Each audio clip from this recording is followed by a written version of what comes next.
Ken Shamrock, the world's most dangerous man. You're listening to WNS. You're listening to the official Wrestling News Source podcast. For all of your information, go to WrestlingNewsSource.com or find us on Facebook by searching WNS Podcast. You can also find us on YouTube, Twitter, Stitcher, and iTunes by searching Wrestling News Source Podcast or WNS Podcast. Now being broadcast in over 45 countries, here are your hosts, Daniel Herron and Tyler Hebert.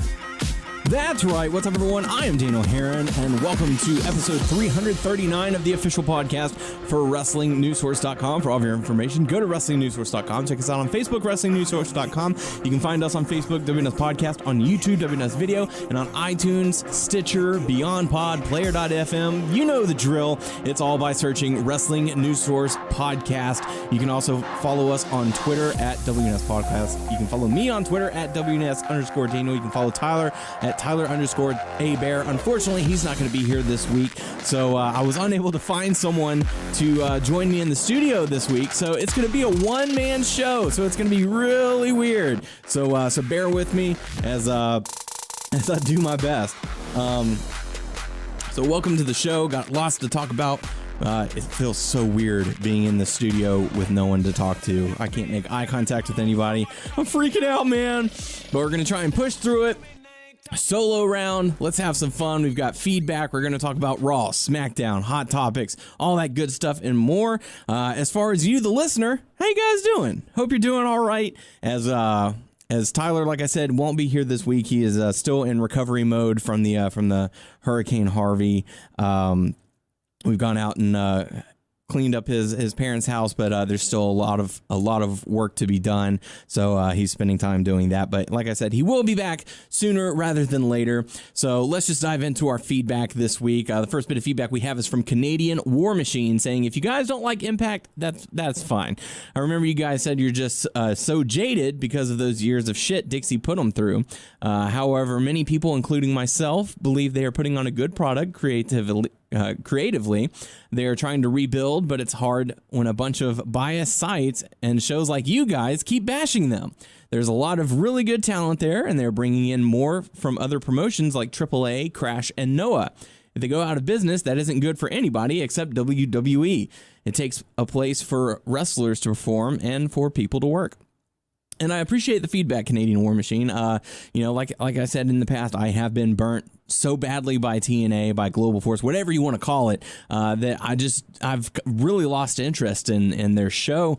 But I don't want them to go out of business. That's the thing, because it is jobs for other people. It's extra crew on hand. It's just they have so many problems that they have to overcome. It seems they always get one step forward and then there's 2 or 3 steps back. So it's one of those things where it's like, God, how can you I don't know. But I don't want them to go out of business. I like the fact that there's competition. I think WWE even wants competition. That's why they try and do the brand splits like your Raw and SmackDown. Otherwise, it would just be the same old bore. I don't know. Anyways, we thank you for the feedback, Canadian War Machine. Certainly do appreciate it for you taking the time to listen to the show and comment, whether it be positive or negative or somewhere in between. Next bit of feedback is from Ace McSpade saying, I love the Mae Young Classic. My favorite is Toni Storm. She has a lot of charisma and a nice big ass. So there you go, Ace. You enjoy the visuals, I guess.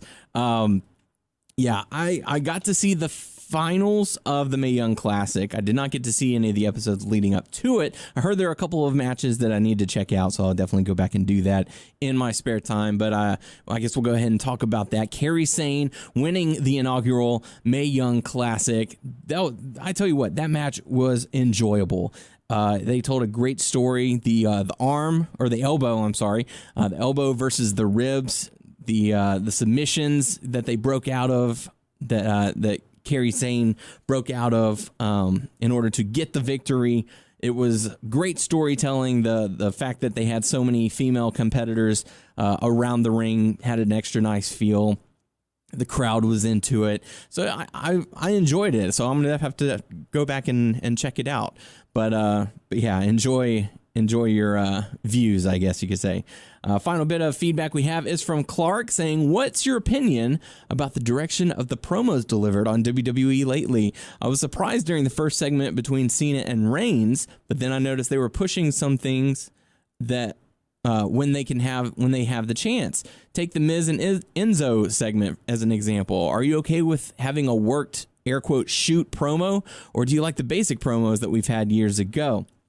And I'll talk a little bit about that, as I do my Raw recap. But it's kind of surreal hearing them do these things. And as I guess we'll go ahead and talk about the Enzo and well, let's just dive into Raw, and then we'll work on it. How about that? Roman Reigns starts off Raw, defeats Jason Jordan in a very fine matchup. The crowd was into it. They got behind Jason Jordan. They were behind Roman Reigns as well. Reigns ended up getting the work. Getting the win, and John Cena comes out and cuts another promo on him, and he had this to say. You are going to learn what real failure is all about, Roman Reigns.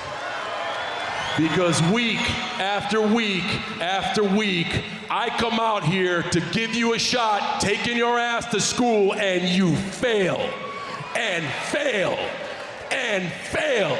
And that is not what the guy does. The guy steps up. The guy stays sharp. The guy does his homework, which is something you should have done before you drug your sorry ass out here.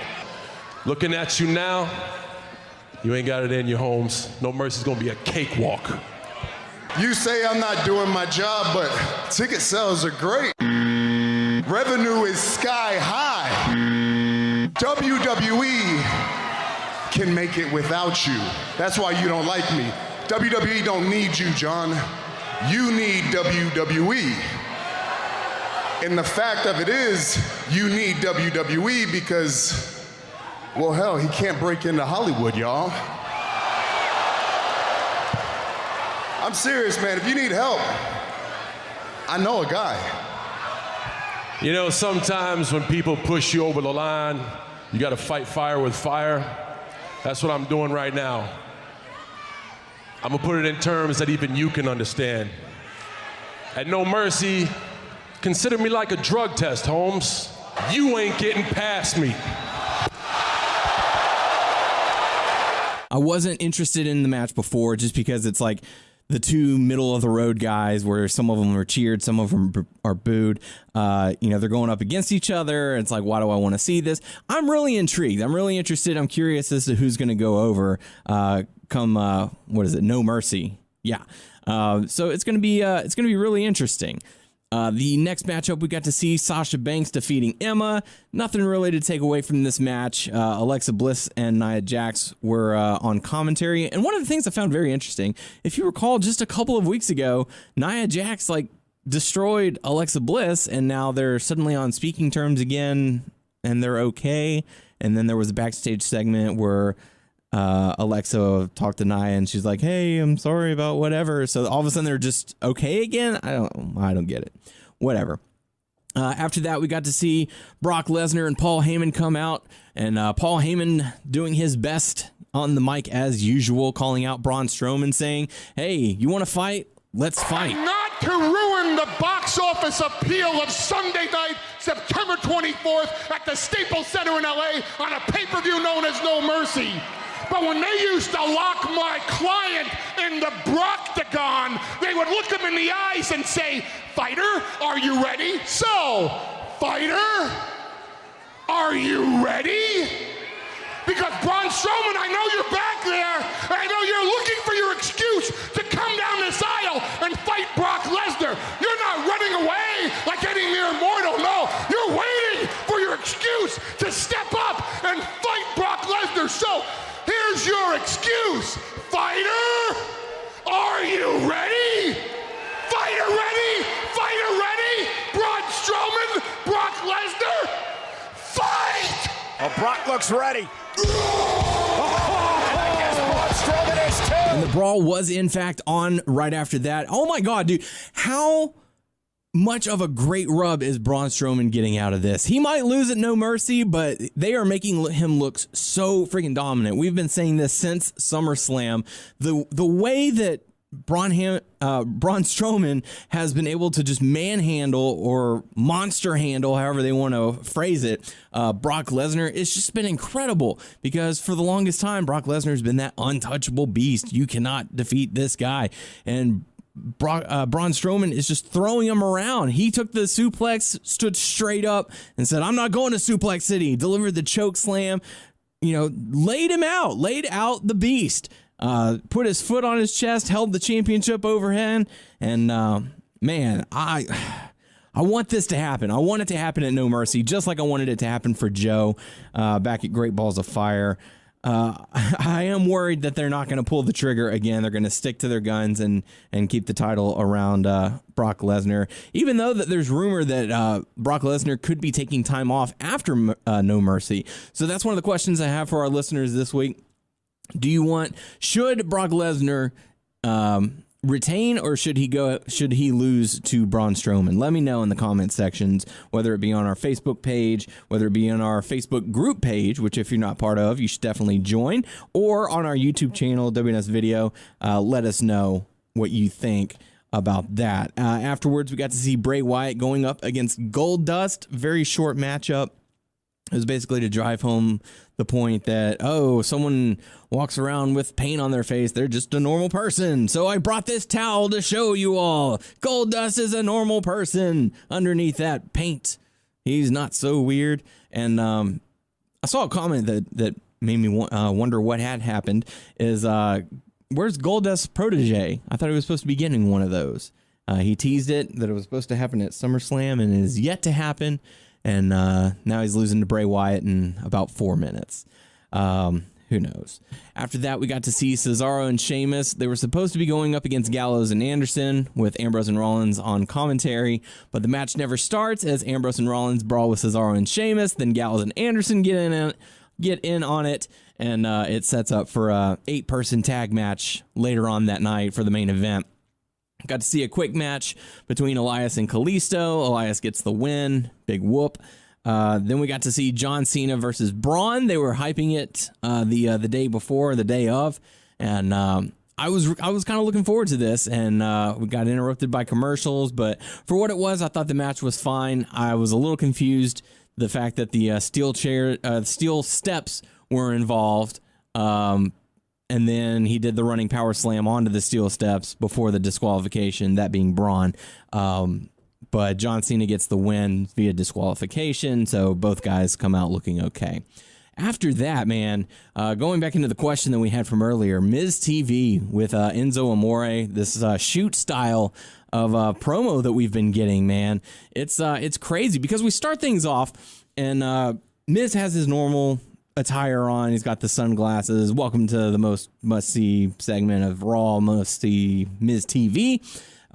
He takes off his sunglasses. And to me, because there are a lot of people speculating on if this announcement is legit or not, to me, the removing of the sunglasses, the sort of excitement in his eyes made it seem like this is legit. Apparently, Miz and Maurice are expecting a child. Maurice is pregnant. That's just the announcement that they made, but a lot of people question it because Maurice didn't make any sort of social media post beforehand. They did take a jab at Jason Jordan, saying, unlike Kurt Angle, I plan to be by my child's side the whole time. So the way I saw it, he took off the glasses to be vulnerable. That was his, this is us being real. We are expecting a child. Then he goes back into character to drop the Jason Jordan line. So if that's the case, congratulations to Miz and Maurice. That's really exciting news. If it's not, if it's all storyline, congratulations, guys, because you guys pulled it off. You made me buy into it. But Enzo Amore comes out and interrupts. And then we got this really heated wording with these heated promo from Miz towards Enzo. My goodness. When you came from NXT to WWE Monday Night Raw, you and Cass were the next big thing. You would sell out merchandise, pay-per-views with John Cena. Everyone loved Enzo and Cass, but look at you now. Time progresses and you don't know when to shut your mouth. You don't listen. You think you know everything better than everybody else. That's why you're kicked out of WWE tour buses, and that is why you are kicked out of the WWE locker room. You think you chose to bring your personality to the cruiserweight division? There was nowhere else for you to go, because no one on the WWE Monday Night roster can stand you. I see so much freaking talent in you, but you make mistake after mistake after mistake, and I am sick of watching it. Me and you have been in similar situations, but you and I have got nothing in common. You made enemies in that locker room because you copied everybody. You copied the likes of Chris Jericho and Ric Flair. Well, maybe this gets annoying, all right? But I'll tell you one thing about this. This and I, we are original. I don't know about you guys, but I personally loved this back and forth promo between Enzo and Miz. The thing is that not every wrestling fan out there follows the news sites, the dirt sheets so closely. So a lot of people might not have been understanding what Miz was referring to as far as you're getting kicked off the tour bus, you're not allowed in the locker rooms, there's nowhere for you to go right now. Some of the fans might not grasp that. So it is sort of blurring the lines between reality and the entertainment aspect. But man, I'm loving the delivery, at least, because they're showing emotion. They're showing charisma. They're not just copy and paste of, oh, well, I'm going to beat you up and you're going to beat me up and we're just going to see who the better man is. So in regards to the question that we got earlier, I do like this. I like the shoot style, but there is that fine line of what's going to connect with the audience, because if you're not following the product outside of what you see on TV, you're going to be lost. You're not going to understand what's going on. So, not everyone knows that. I don't know where I'm going with that, but, not everyone knows that Enzo has been getting heat backstage. They're just watching Raw and they're watching Smackdown, and that's it. So whenever someone comes out and says that, they're like, wait, what? What are you even talking about? But this led into a matchup between Enzo and The Miz. And the match itself wasn't that great. I mean, there was emotion to it. Then they grabbed the microphones and started spatting off against one another. And that just kind of drove it away, because that's not professional on either side, because, you're supposed to be in a match. All your attention's supposed to be on that. If you're going to talk smack. You don't have to have the microphone. I did chuckle a bit at the Enzo line where he's like, hey, I'm not going to be asking how you doing. You should be asking your baby, who's your daddy? And that sent Miz into a frenzy. The Miz Taraj got involved, getting Miz disqualified, but they certainly took out their aggressions on Enzo. And then backstage, Enzo was laughed at by Neville, so he doesn't find Enzo to be too much of a threat. That took us into the main event of Raw. Rollins, Ambrose, Hardy Boys teaming up to go up against Cesaro, Sheamus, Gallows, and Anderson. This match was kind of just thrown together. It wasn't no real implications, unless we're going to see like a fatal four-way tag match, holla holla playas at No Mercy, which there is a possibility for that. It would at least round out everything, and I don't know. We'll see how that progresses, as we have 1 week before No Mercy. Miz doesn't have an opponent. We still don't have clarification on who's going to be challenging for the tag team championships. So hopefully next week on Raw, we get some clarification. Moving on over to SmackDown, we got the Kevin Owens show. He came out basically saying, welcome to the Kevin Owens show. I am in charge now, since I'm going to be suing everybody involved in WWE. First things first, Sami Zayn, you're going to be fired. Tom Phillips and Byron Saxton, you're going to be wearing the same suit. Not two suits, one big suit with the two of you together, because y'all sound so alike, I can't distinguish you anyways. That actually was a pretty funny line. He said the Fashion Files are going to be canceled. Then Daniel Bryan came out and told us what we already knew, is that Vince McMahon would be there later on that night. Opening contest. One of the things I did like about this SmackDown is that they announced at least 3 matches before, like the week before. So they had an entire week to build up to it. Why is it so hard for Raw to do that? I don't understand. All of their main event matches are thrown together at the last minute or at the opening segment of Raw. I just don't get it.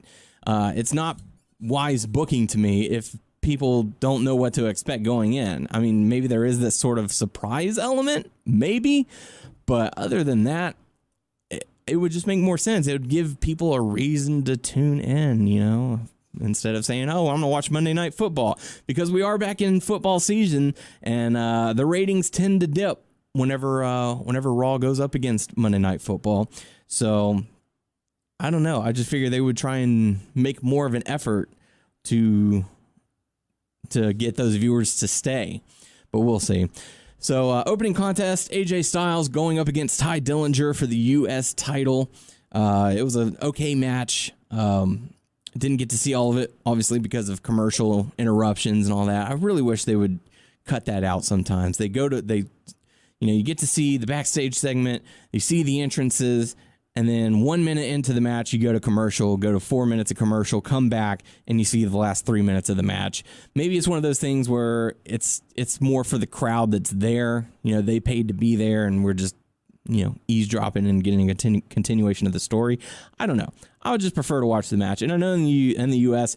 they do sort of a picture-in-a-picture where you get to see the match while the commercials are playing, but it's just the audio, and that's just too distracting for me. I tend to zone out during that, but that's just me. But AJ Styles ends up retaining the U.S. title after Baron Corbin made his presence known. He attacked both AJ Styles and Ty Dillinger and told AJ Styles, next week, I'm your opponent, so deal with that. After that, we got to see a backstage segment with Rusev saying he returned to his home country over the weekend, and he was viewed as a loser in the eyes of his family. It was actually to celebrate the 1-year anniversary between he and Lana. Congratulations on them. But he said he knows what he has to do to get back to what he was, and that is to break a legend. So could be a person, could be I don't know. We'll have to see. After that, we got probably the lowest part of SmackDown Live this week, the Jinder Mahal promo where he's mocking Shinsuke Nakamura. My preparation is not only physical, it is mental. How do I know what the artist is going to be thinking? I get inside of his head. What do you see when you see this image? Do you see inspiration? Do you see motivation? What I see is constipation.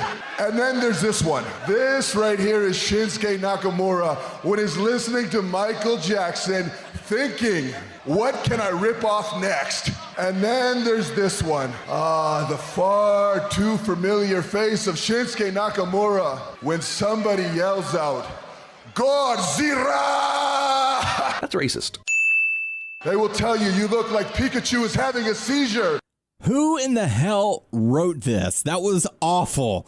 I mean, not even in the, it's bad, so I'm going to boo you. It was the, this is so bad, I'm going to change the channel. What were they thinking with it? I mean, I don't know. I don't understand why Shinsuke Nakamura didn't come out and just attack him or anything. Like they're not building the tension. It's more of just a, oh, you suck kind of thing.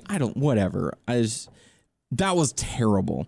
After that, at least we had a palate cleanser. We had the New Day going up against the Usos in a Sin City street fight. And this match was a lot of fun. Had a lot of action, a lot of good stuff. Usos proving why they are one of the best tag teams on the roster right now. New Day managing to find a way to get the win to become 4-time tag team champions. The crowd was happy. Let me know what you think. Are you happy that New Day are champs again, or would you have preferred it to stay with Usos a little longer? Because I know they just did the title switch again. They're just passing it back and forth. So let me know what you think. After that, we got to see another championship match, Natalya going up against Naomi. I thought this match was okay, nothing really great. Carmella was at ringside with James Ellsworth, and Ellsworth was on a leash, so she's keeping him in check, I guess. I don't know. Ellsworth seemed pretty embarrassed to be there because his face was pretty red. But the matchup, it was what it was. Natalya ends up getting the victory to retain the SmackDown Women's Championship. After that, we got to see another promo from Dolph Ziggler.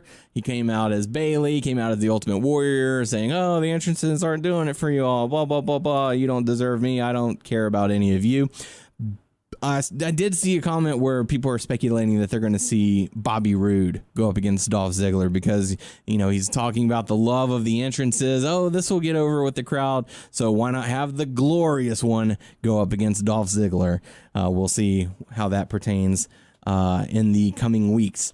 After that, we got to see the team of Shelton Benjamin and Chad Gable going up against the Hype Bros. Pretty quick matchup.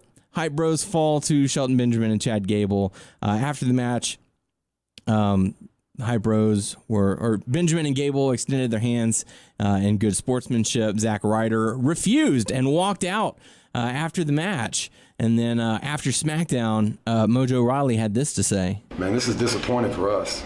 This is very disappointing for us. Before Broski got hurt, we were #1 contenders. After Broski got hurt, I won the Battle Royal at WrestleMania.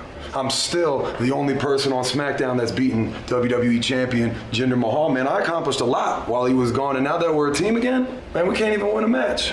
Opportunities do not come often here in the WWE, and right now we are wasting every single one of them. I wish I could tell you I knew it was wrong, but the fact of the matter is I don't know. So it looks like we're going to be seeing the breakup of the Hype Bros. I know, much to the dismay of many of our listeners out there, they're going to be so sad. But it looks like we're going to be seeing a heel Zack Ryder, which we haven't seen in quite some time. I think the last time we saw it was whenever he was an Edgehead, maybe? Correct me on that one. Let me know if I'm wrong. But it's been a while. But after that, we got to see just a 72-year-old man doing stuff a 72-year-old man shouldn't be doing. Vince McMahon comes out to address Kevin Owens. He talks about how, yeah, I did suspend Shane McMahon, but it's because he didn't kick your ass. He didn't finish the job. You basically said you deserved the ass kicking that you got. And so here's what I'm going to do. I'm going to set you and Shane in a match, Hell in a Cell. And that's what the match is going to be. So the two of you are going to duke it out.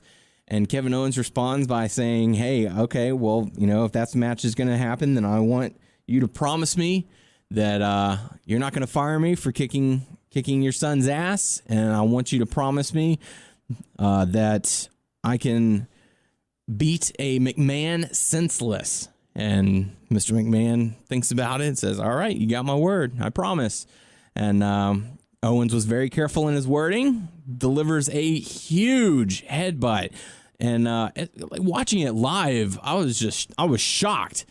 The fact that it happened. He didn't put his hands up to try and protect. It was a straight head-on-head collision. As soon as Vince went down, you could see the swelling and the blood coming through the pores, and he started bleeding, dude. It was a hard way he hit, and it was nasty.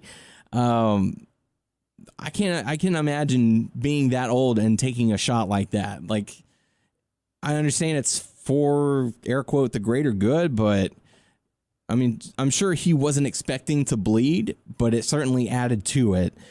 He managed to stand back up, try to attack Kevin Owens. Kevin Owens knocked him down again. Officials came out to try and help and get Kevin Owens away. Kevin Owens ran up, delivered a super kick, and it connected flush too.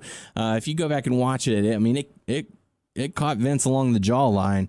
So that, or he sold it amazingly. Then Kevin Owens threw out one of the referees, went to leave, but he climbed up to the top rope again, delivered the frog splash to Mr. McMahon, and my goodness, they must have some big plans for Kevin Owens, because you do not do that to the boss and get away with it.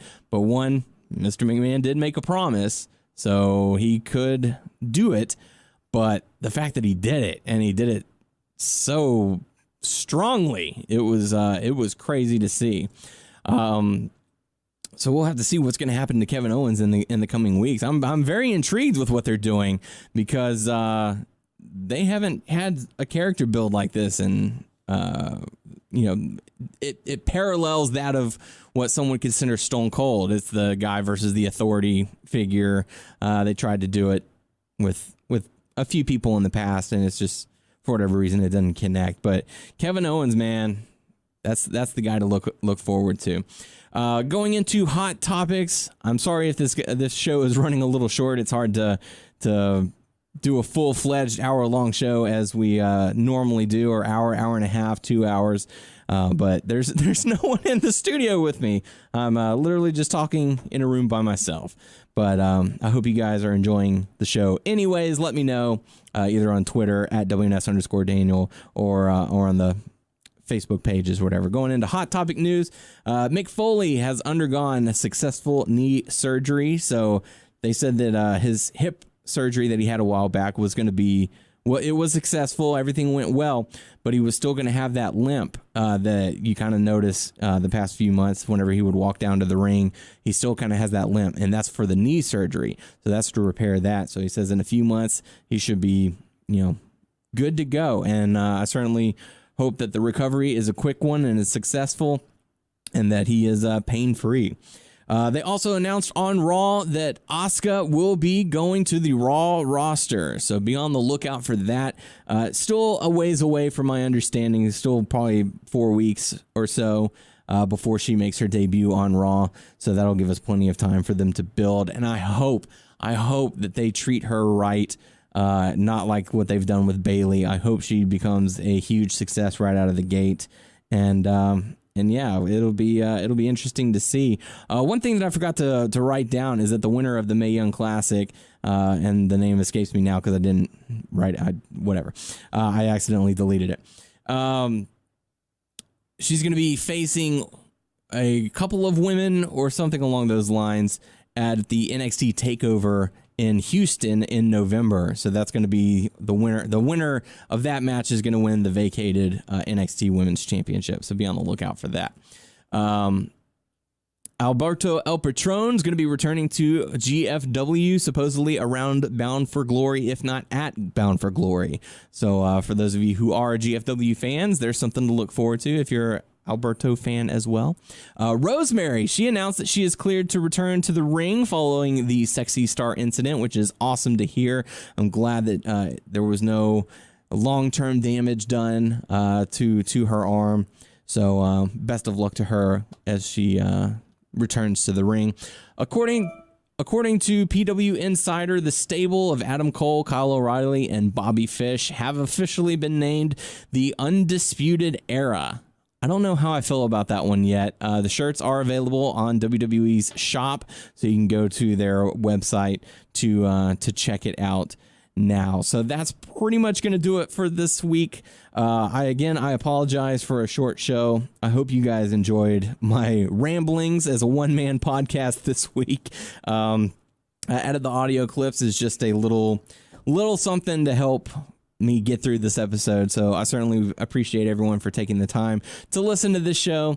If you have any questions or comments, leave it on our YouTube channel, WNS Video. If you're subscribed to our show on iTunes, feel free to leave us a review. We love seeing those. We haven't gotten one in a while. So if you're a new listener and you're enjoying the show, feel free to leave an iTunes review, and we make sure to post those on our Facebook page. And if you happen to be outside of the United States, let us know by posting on the Facebook page, WNS Podcast, and we'll go to that particular iTunes area and find the review, because we want to make sure that we thank everyone for taking time not only to listen to the show, but also to take time to write a review. So we certainly do appreciate it.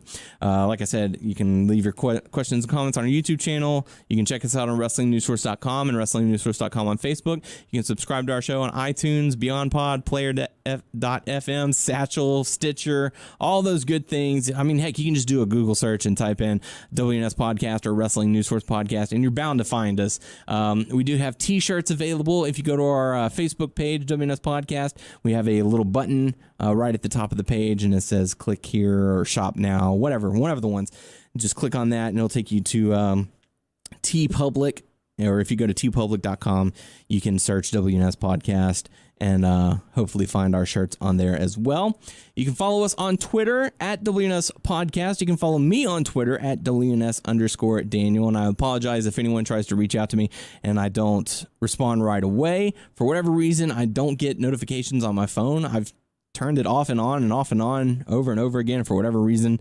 It just does not seem to be working for me. It lets me know for the podcast Twitter handle, but not my personal one. So I am at WNS_Daniel. Tyler is at Tyler_Abear. You can also follow him on Instagram, help make him famous. Abear_mode, I believe that's what it was. So make sure to go and check him out. He posts some wacky, crazy videos and stuff on his page. So yeah, that's going to do it for this week. For the podcast crew, by myself, I'm Daniel Herron, and we will catch you all next week.